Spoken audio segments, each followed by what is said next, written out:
Hola, vamos a estudiar las fuerzas de fricción para esta práctica 6. Entonces, vamos a bajar en nuestra práctica de pivot, vamos a encontrar algo de teoría que ahorita la voy a explicar, pero vamos a ver en qué consiste nuestro experimento. Tienen a un muñequito de Einstein en una rampa y resulta que esto se va a ir inclinando poco a poco hasta que empieza a deslizarse. Entonces, el experimento consiste en dos partes, en determinar el coeficiente de fricción estático y el coeficiente de fricción cinético. ¿Cómo determinan el coeficiente de fricción estático? Pues tiene que ver con el ángulo crítico, ¿cierto? El ángulo crítico es el ángulo donde Einstein empieza a deslizar sobre la rampa, entonces tendrían que medir ese angulito. Si le dan clic a las herramientas, tienen un transportador, sacan ese transportador y fíjense dónde se posiciona. Entonces se posiciona por aquí. Lo traslado al punto donde quiero medir. Mido, fíjense que esta raya por aquí me indica 5 grados, esta me indica 10 grados y esta 15, ¿no? O sea, las rayitas estas, las chiquitas van de 5 en 5, ¿listo? Entonces tengan en cuenta eso a la hora de medir esto. Para mí eso es 23 grados. Recuerden que este punto de apoyo tiene que estar aquí, ¿listo? Yo creo que son 23, ustedes verán cuánto es, pero guarden ese numerito. Entonces yo voy a guardar eso y voy a llamarle teta sub c, es decir, teta crítico, o sea, ángulo crítico. Entonces teta sub c es igual a 23 grados. Entonces lo guardo. Y ahora sí voy a ver cómo es que puedo hallar con este teta sub c el coeficiente de fricción estático. Entonces hagamos un pequeño análisis. Aquí tengo el diagrama de fuerza sobre un bloque, pues el bloque representa a Einstein. Y por aquí tengo la fuerza, bueno, he descompuesto la fuerza gravitacional en dos componentes. Una componente perpendicular al plano donde se desliza Einstein y la componente paralela a ese plano. La que se encarga de, bueno, la componente perpendicular al plano tiene que compensarse, ¿cierto? O sea, con algo, pues porque si no el cuerpo estaría acelerando en esta dirección y eso no está pasando. Entonces, claro, lo que sucedería es que la rampa está imprimiendo una fuerza para que esto no sea así, para que no pase derecho y esa fuerza se conoce como la fuerza normal. Esa fuerza normal, si ustedes se fijan, de acuerdo a este marco de referencia que yo he puesto, la fuerza normal apunta hacia arriba, o sea que vamos a ponerla con signo positivo. Vamos a ponerle por aquí, bueno, y la otra fuerza que es mg coseno de teta está apuntando para abajo, por eso pongo signo negativo. Y esto tengo que igualarlo a cero porque en esa dirección el bloque no se está moviendo, ¿listo? Es en la dirección de Y. Si ustedes se paran y lo ven como desde ese punto de vista, viendo de aquí para acá, lo que uno se daría cuenta es que sí, el bloque, como uno lo percibe, tal vez se hace más chiquito, pero pues no se mueve, ¿no? Listo. Entonces, tener en cuenta eso. Por el otro lado está la otra componente, la componente paralela a ese plano. Esa componente paralela, pues fijémonos en ese signo, mg seno de teta, voy a ponerlo con signo más, y le voy a restar una fuerza, que es la fuerza de fricción. Recordemos que si esto está inclinado y el bloque no se mueve, pues la fuerza de fricción eh, tiene que ser igual a esta componente paralela, por eso es que cuando hago sumatoria de fuerzas igualo eso a cero. Listo. Teniendo en cuenta eso, ¿qué es lo que va a suceder? Resulta que pues la gente se dio cuenta que la fuerza de fricción está acotada por algo. Sí, es decir, esa fuerza de fricción, que es fuerza de fricción estática, no tiene que superar a esta cota, mu sub s por la normal.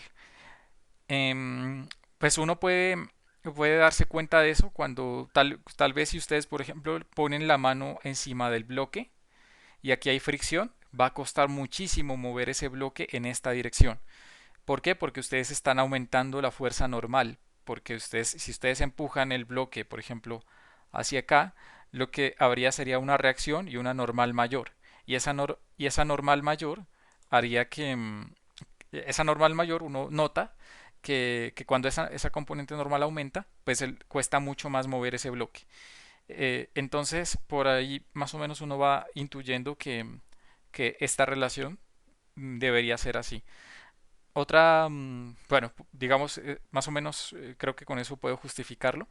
Pero pues claro, si ustedes se dan cuenta, pues claro, no va a ser por más que ustedes tengan, por ejemplo, ustedes que intenten apachurrar este bloque contra un material que tiene pues fricción, que no tiene fricción, pues y además si entre su mano y el bloque no hay fricción, pues seguramente esto también se va a poder mover. O sea que va a depender bastante de los materiales que ustedes estén trabajando, por eso hay un coeficiente que me da como esa noción de que estoy trabajando con materiales diferentes y que va a variar digamos, de material a material que trabajen. Entonces es por eso que aparece esta relación y uno ve que es una cota, ¿listo? Ahora, ¿cómo voy a poder encontrar este mu sub s? Pues lo pueden encontrar saturando esta desigualdad. ¿A qué me refiero con saturar la desigualdad? Me refiero a, fíjense que n depende de un ángulo. Entonces voy a ponerle, ¿por qué n depende de un ángulo? Por esta ecuación que tengo acá arriba. Si ustedes modifican esta ecuación, pasan este término al otro lado a sumar, pues lo que me da es esto, ¿no? Lo mismo sucede con esta ecuación que tengo aquí.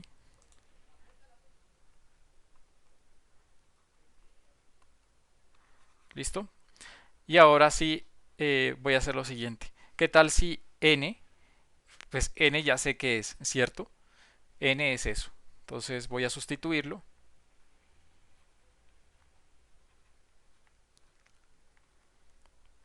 Y recuerden que estoy intentando evaluar esto cuando la desigualdad se va a saturar. Eso ocurre en el ángulo crítico. Entonces sustituyo aquí teta por teta sub c. Y como en el ángulo, bueno, además también en el ángulo crítico uno está suponiendo que la fuerza de fricción, pues todavía el bloque no se está moviendo, esta ecuación que está acá abajo vale esta, ¿listo?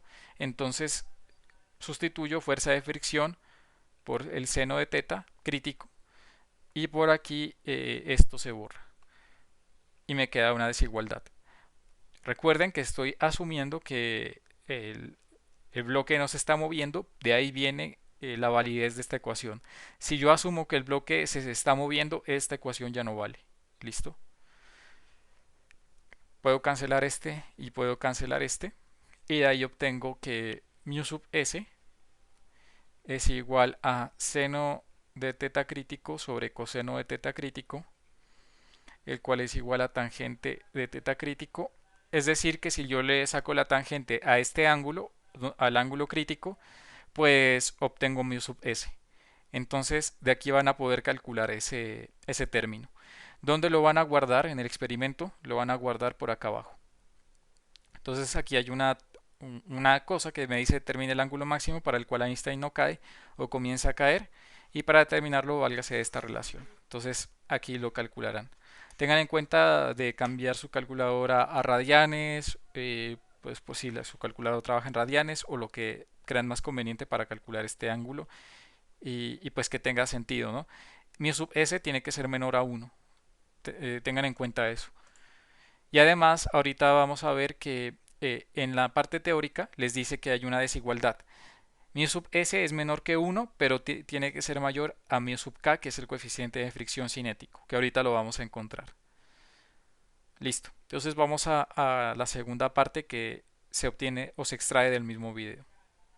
Ok, vamos entonces a obtener el coeficiente de fricción cinético. ¿De dónde se obtiene? Vamos arriba y aquí hay una ecuación que vale pues cuando todo esto se está moviendo. Vamos a ver por qué o de dónde sale esta ecuación. Entonces me voy por acá. Y ahora pues el bloque se está moviendo, o sea que hay una de las ecuaciones que deja de ser válida. Esta sigue siendo válida porque a pesar de que el bloque se mueva por acá, pues en esta dirección no hay movimiento. Así que esta se mantiene. Pero por lo menos esta f sub r ya no va a ser igual a mg seno de teta en el caso de que el bloque se esté acelerando. Si el bloque no se acelera, si el bloque no se acelera, es decir, baja esto con velocidad constante, pues esta ecuación sigue, pues no sigue valiendo en este sentido, sino que aquí hay que poner fuerza de fricción cinética, pero como ya no se estaría acelerando, pues se igualaría a cero. Entonces, pero ese caso no lo vamos a estudiar, espero tengan en cuenta que puede existir. Así que lo que voy a hacer aquí va a ser tener en cuenta que esto es menos la fuerza de fricción, pero voy a asumir que eso se está acelerando, así que esto es igual a la masa por la aceleración de ese objeto. Perfecto. Así que, mmm, bueno, bueno, la fuerza de fricción ahora se cambia, ¿no? ¿Cierto? Cambia a ser una fuerza de fricción cinética, o sea, un Fr sub k, y cuando eso pasa, esta formulita ya deja de valer. Esto deja de valer y ya no nos va a interesar el teta subcrítico. Lo voy a mandar por acá abajo por si algo. Y entonces lo que nos interesa es que ahora ya no voy a tener mi sub s, sino que voy a tener mi sub k y esta fuerza de fricción cinética es igual a mi sub k por la normal. Perfecto. Pero recuerden que la normal la puedo obtener de esta ecuación que está acá arriba. Así que esto sería mi sub k por mg coseno del ángulo.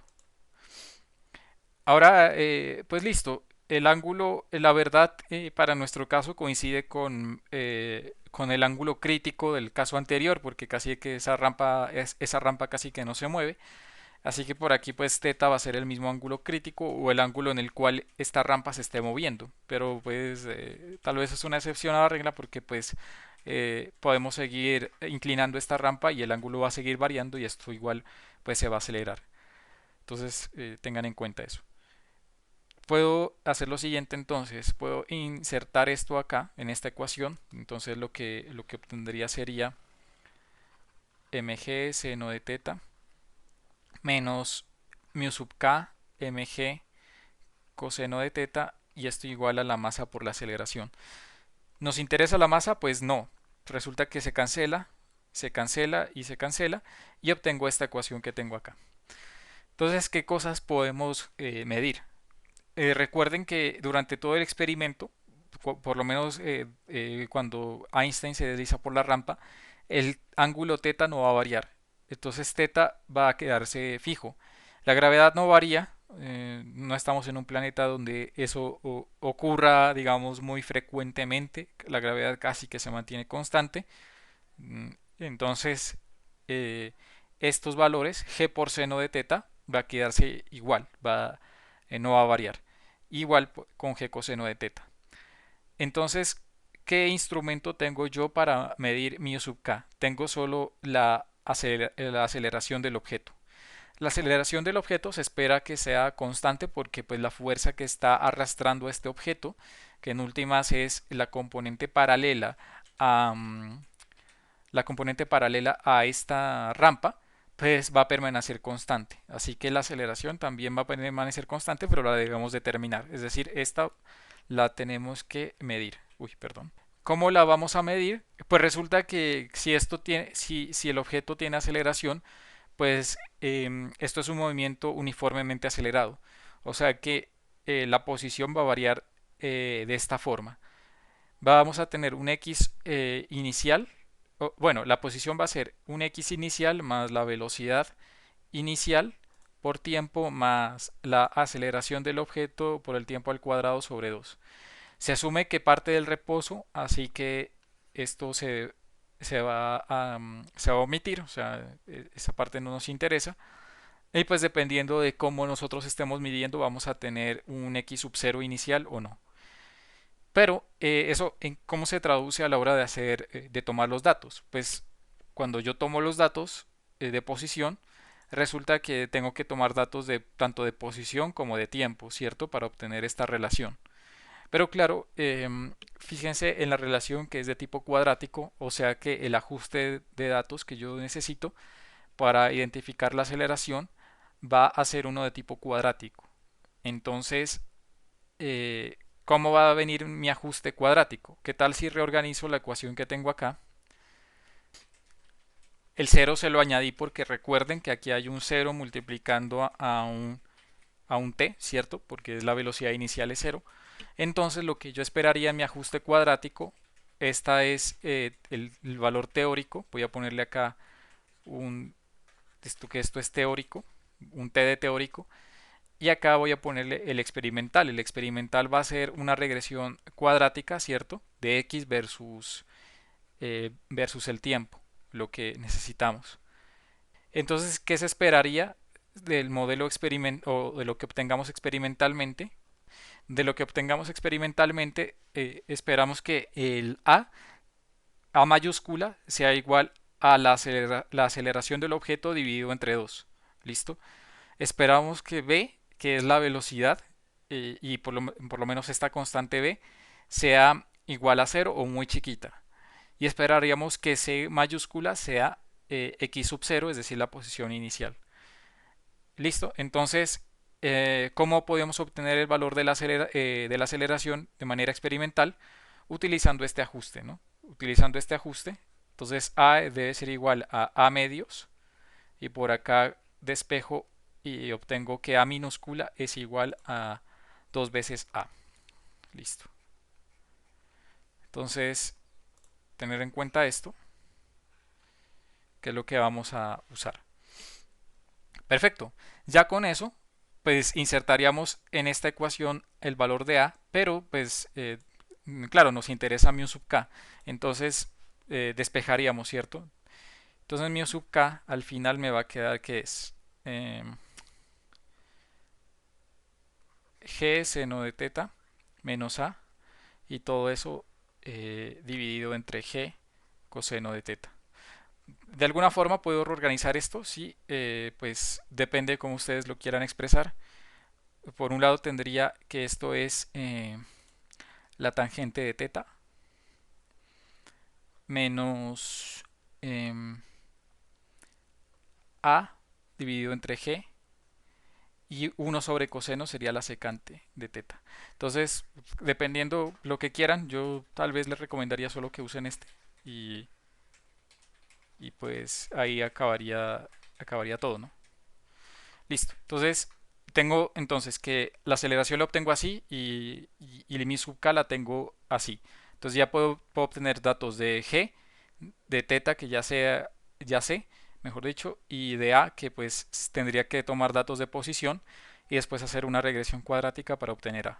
Listo, vamos a hacer eso. Me voy por acá y me fijo ahorita dónde empieza a moverse esto. Entonces, bueno, se movió como por acá y va a ser bastante rápido, pero ahora quiero que se fijen en lo siguiente. Listo, por aquí se empezó a mover, es decir que por aquí yo tengo que fijar mi reglita. Entonces le doy clic a la regla, la tuerzo de tal forma que sea capaz yo de medir la posición de Einstein. Tomo un marco de referencia, recuerden siempre tomarlo. Yo estoy haciendo que el cero coincida con esta parte superior de la rampa, perdón, del soporte que sostiene Einstein, que es el que se va a mover, si ustedes se fijan, es ese el que se mueve, y yo pongo el cero como por aquí. Listo. Pero, bueno, y el cronómetro. Ahora voy a ver el cronómetro dónde ponerlo. Voy a sacarlo y tengo que sincronizarlo, tengo que cuadrar el cero del cronómetro. Entonces parece que en este frame ya se está moviendo, así que ¿qué tal si en este frame cuadro el cero? Entonces le doy clic en cero y empiezo ahí a tomar datos. No tengan en cuenta lo siguiente, fíjense que se inclinó un poquito, eh, entonces pues ahí no se introduce eso, un error de tipo sistemático, pero bueno, ese error sistemático pues al parecer es bastante chiquito, ¿no? Pues ese ángulo no es muy relevante que se diga. Por acá, ya cuando empieza a moverse, después de eso se mueve un poquito esa rampa, pero bueno, omitan ese error, o por lo menos mencionen que hay ese tipo de error sistemático, pero que es bastante chiquito. Y bueno, y ahora sí, ¿desde dónde empiezo a tomar datos? Pues desde el momento en el que se mueve hasta antes de que los pies entren en contacto con el suelo. O sea, ahí el siguiente fotograma ya no tomo datos, solo hasta aquí. Solo hasta aquí porque pues En el otro ya habría otro tipo de fuerza que debería incluirla en mi modelo y por lo menos el modelo que estamos considerando no tiene en cuenta esto, ¿no? Eso ya, ahí ya no lo tiene en cuenta. O sea, aquí para acá los datos serían basura, ya no los considero, pero de aquí para acá sí es importante obtener un set de datos. ¿Cuántos alcanzan a tomar? Yo la verdad no sé cuántos. Podrían tomar creo que unos 6 nada más, máximo. Yo aquí hice mi toma de datos, tomé datos de posición y tiempo. Me quedaron así, yo alcancé a tomar como unos 5 y ya. Son poquitos los que uno alcanza a tomar. Listo. Entonces voy abajo y fíjense el tipo de gráfica que obtuve. Posición versus tiempo. Aquí les va a aparecer, no les va a aparecer nada, entonces tienen que darle clic y seleccionar el dato de posición para acá y el dato de tiempo para acá. Tiempo, listo. Y ahora, bueno, recuerden que esta pertenecía a la primera pregunta que ya la respondimos. Eh, Ahora me está pidiendo cuando Einstein cae, la fuerza de fricción es de tipo cinético. Use los datos recolectados del video para determinar el coeficiente de fricción cinética. Entonces yo ya les había dicho cómo hacer esto, ¿no? Cómo encontrar mu sub k. Entonces, ¿qué datos son necesarios? Primero, el dato de ángulo. ¿Listo? El dato de ángulo es importante. Entonces, recolecten su dato de ángulo, guárdenlo. Segundo, vamos a ver qué otra cosa aquí nos aparece. Ángulo, la gravedad, pues asuman un valor, el valor de 9,8 típico, o sea, este ya se conoce. Y lo que nos falta aquí es la aceleración. Entonces voy por acá. Para obtener la aceleración, yo hago una regresión cuadrática. Entonces le doy clic aquí. Voy a darle en Curve Fits y por aquí selecciono el ajuste cuadrático. ¿Listo? Entonces voy por aquí en cuadrático y obtengo, obtengo este tipo de curva. Ahora, bien, vamos a ver si obtuvimos lo que esperábamos. Voy por acá. Ah, bueno, no estoy dándole display que me muestre las incertidumbres. Porfas, traten de usar las incertidumbres, o sea, denle clic aquí y vean las incertidumbres. Pero bueno, ahora ya he tomado este recorte, voy por acá y comparo con lo que tengo. Entonces, yo obtuve que A era 0,497, o sea que este es mi valor de A. Entonces empiezo a comparar término a término. Esta A corresponde a la aceleración dividido entre 2. B, si ustedes ven, B es muy chiquita. Listo, todo bien. B es bastante chiquita. Y X0 pues también es bastante chiquita, ¿no? Porque pues X0 es C. Es bastante chiquita y eso corresponde a que pues mi sistema de referencia está puesto desde aquí, ¿no? Desde aquí empecé a tomar los datos, desde 0 centímetros. Entonces está bien todo. Perfecto. Ahora sí, lo único que yo tendría que hacer es A sería igual a dos veces esta aceleración que encontré, es decir, 2 por 0,497 metros sobre segundo cuadrado y perfecto, esa es mi aceleración, hacen ese cálculo. Vamos por acá, ¿qué más nos piden? Ah, bueno, y después ya obtuve la aceleración, lo único que me hace falta es insertarla aquí, en esta A, y obtengo mi sub k. Entonces ahí está respondida esta pregunta. Me está preguntando ahora si se cumple esto. Ustedes van a ver pues comparan, ¿no? El mu sub s, que recuerden es recuerden la relación esta que hayamos visto, ¿no? De que la tangente del ángulo crítico es mu sub s, o sea que mu sub s es igual a la tangente a la menos uno de ese ángulo crítico. Con este cálculo, pues yo puedo ver mu sub s y ver si este mu sub s es mayor que mu sub k, o sea, se debe cumplir lo que les había puesto allá. Mu sub k debe ser menor que mu sub s, menor que 1. Por lo tanto, ambas deben ser menores que 1, ¿cierto? Si no les da menor que 1, es que hay algo mal. Listo, me dice discuta posibles fuentes de error. Ahí pues es bueno que discutan esta posible fuente de error sistemático que pues es la inclinación, ¿no? Que sigue como que cambió levemente y no la estamos teniendo en cuenta. Yo solo les digo pues tengan en cuenta el primer ángulo, apenas eso se empezó a mover y ya, pero bueno. Listo, entonces Ya lo demás sería análisis cualitativo. Entonces vamos a darle unas pautas para responder esas preguntas. Bien, entonces tengo aquí las preguntas del análisis cualitativo. Demos unas pautas para que ustedes puedan responder eso sin problemas. Resulta que si la primera me pregunta si una caja se empuja hacia arriba sobre un plano inclinado, se requiere menos fuerza si se aplica la fuerza horizontal o si la fuerza se aplica paralela al plano inclinado. Argumente su respuesta. Entonces, por ejemplo, si ustedes suponen que aplican una fuerza horizontal, significa que están aplicando una fuerza así, sobre la cajita. Si el plano tiene, bueno, si la caja y el plano tienen una fuerza de fricción, lo que ustedes estarían haciendo, si ustedes descomponen esto en términos de las componentes, habría una componente de fuerza así y otra componente de fuerza así, ¿cierto? Uy, perdón. Sería pues que esta componente de la fuerza que va perpendicular al plano estaría aumentando la fuerza normal. Si se aumenta la fuerza normal, lo que resulta en un aumento de la fuerza de fricción, ¿cierto? Entonces, si ustedes intentan mover esta caja usando esta fuerza, tendrían que usar una mayor magnitud y fíjense que si ustedes usan, por ejemplo, la misma magnitud de fuerza pero en esta dirección, están ahorrándose imprimir esta otra componente. ¿Listo? Entonces esta componente me está añadiendo a esta fuerza y por lo tanto yo para mover la caja debería aplicar más fuerza si aplico la fuerza horizontalmente que paralela a la superficie de contacto. Entonces tengan en cuenta lo que les acabo de decir para responder esa pregunta. Me dice ahora en el segundo, los coeficientes de fricción en realidad son únicos para cada material o depende de la naturaleza tanto de la superficie como del objeto. Entonces van a depender de las superficies, más bien del par de superficies que yo tengo. Por ejemplo, asuman que microscópicamente lo que uno tiene es un fenómeno de esto, ¿no? O sea, como que las superficies, por más lisa que uno las vea, pues siempre van a ser una cosa así, muy caótica y muy arrugada. Entre más arrugada sea, bueno, y por ejemplo asuman que la otra es no tan arrugada, pero igual medio tiene arrugas. Entonces, claro, ahí lo que uno esperaría es que, pues sí, haya fricción y los coeficientes de fricción cinético y estático, pues van a depender del par, ¿no? Del par de superficies. No es lo mismo tener esta configuración que les mostré a tener una configuración como esta. No es lo mismo, ¿cierto? Entonces va a depender del par de superficies que estén en contacto, de ambas.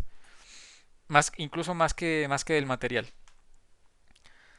Listo. Entonces, ahora sí voy al tercero. Me dice, si se camina sobre una superficie resbalosa cubierta de hielo, podría cansar más que sobre un andén común. ¿Es esto cierto? Y me pregunta por qué. Bueno, resulta que las fuerzas de fricción que permiten caminar, así uno pues no sea tan evidente, son las fuerzas de fricción estáticas. Más o menos piensen en lo siguiente. Si ustedes, por ejemplo, caminan, lo que están haciendo es o bueno, lo que necesitan es mantener un pie quieto con respecto al piso y después impulsarse con ayuda de ese pie sin que éste se mueva para dar el siguiente paso, ¿no? Para dar el siguiente paso.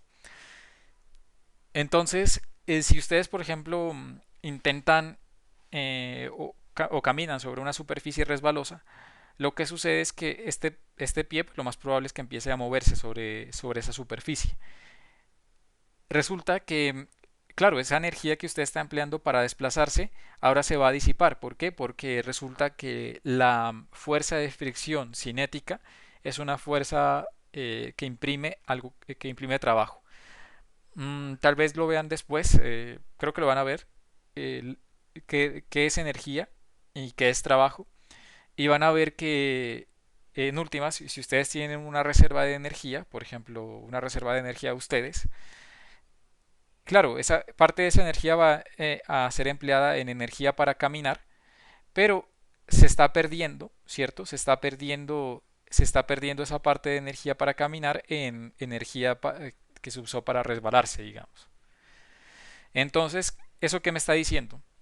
Claro, que si la energía que yo use, la energía total se está yendo, bueno, la energía total menos la energía que usé para resbalarme es igual a la energía que uso para caminar. Fíjense que si no tuviesen energía o o digamos, si no tuviesen una fuerza de fricción cinética, es decir, si no se resbalaran ustedes, pues esta componente, esta energía que se usó, que se perdió a la hora de resbalarse sería cero y tendrían que toda la energía que ustedes tienen se emplea en caminar. ¿Listo? Entonces, si, claro, entonces, ¿qué es lo que pasa? Pues si ustedes quieren preservar esa energía o ese desplazamiento, o esa energía que se usa para caminar, tendrían que aumentar esta reserva de energía, o sea, se cansarían más, tendrían que emplear más energía para caminar. Entonces aquí yo diría que esto es cierto y pues un porqué pueden dar este ejemplo o ustedes pensarlo y refinarlo más y dar una respuesta tal vez más concreta. Pero sí, en últimas uno se va a cansar más cuando camina sobre hielo porque pues uno se está resbalando, ¿no? Se está resbalando y está perdiendo energía a la hora de resbalarse. Resulta que esa energía que se pierde a la hora de resbalarse, se va a convertir en energía térmica en el hielo. Y entonces uno se va a dar cuenta que si, por ejemplo, raspa bastante el hielo con los zapatos, esta empieza a derretirse. Y es por eso, es porque la energía está usándose para derretir el hielo. Listo, entonces eso es todo. Que estén muy bien. Chao.